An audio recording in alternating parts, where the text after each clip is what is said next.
A now retired FBI agent has been thinking a lot about the 20th anniversary of 9/11. He was working in Harrisburg then and was waiting for the call that would focus him on a whole new subject, terrorism. Mark Hall reports. Retired FBI agent Gary Legore says their focus before September 11, 2001 was on everything but terrorism. Our priorities were other things at the time, organized crime, bank robberies, all of those things that at the time took up the bulk of our work. Gary was working in the Harrisburg area on that day of the attacks when he got a call from his wife who told him to turn on the TV. It's a tourist plane or something like that. It didn't look that big when you're looking at a TV. And I don't think we realized at first that it was a terrorist act. And then the second one hit, and then our wheels started moving. 3 attacks: New York City, the Pentagon, and Shanksville. Gary had a lot on his plate. He was waiting on orders to respond to Shanksville and waiting to hear if his brother, who worked at the Pentagon, survived the attack. I knew he would probably call my dad. My dad was working as tip staff in Cumberland County. Within a couple of hours, I don't recall at this point if it was 2 or 3 or whatever, but we found out that he was okay. Gary says there was a lot of uncertainty on that day and the days that followed. They were following up on leads and threats in the region. We had all these things. We had pipelines. We had nuclear plants.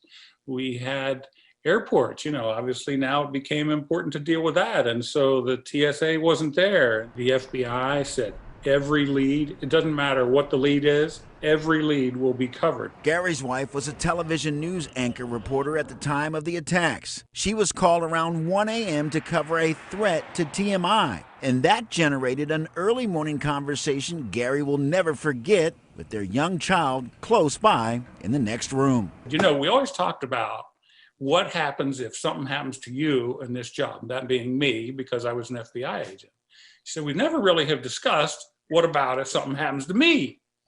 And she said, so if something happens to me tonight, then you can't go into work. I said, well, dear, if I get called, I have to go in. And she got like this far from me, and she sort of screamed at me and said, wrong answer. Gary says it's important we continue to remain vigilant as we near the 20th anniversary of 9/11. We, I think, have done a very, very good job of preventing terrorism and keeping the public safe. The lone wolf, it's been very advertised, that's something I think that probably keeps a lot of people up at night, and then and now. But I think we're much better at handling it. Gary says dedicated men and women in the FBI and other agencies continue to work around the clock to keep us safe. I think we have a good bunch of dedicated public servants, and the public is fortunate to have those folks. That was our Mark Hall reporting. Hey, we hope you'll join us tomorrow night for our special cult Remembering 9/11.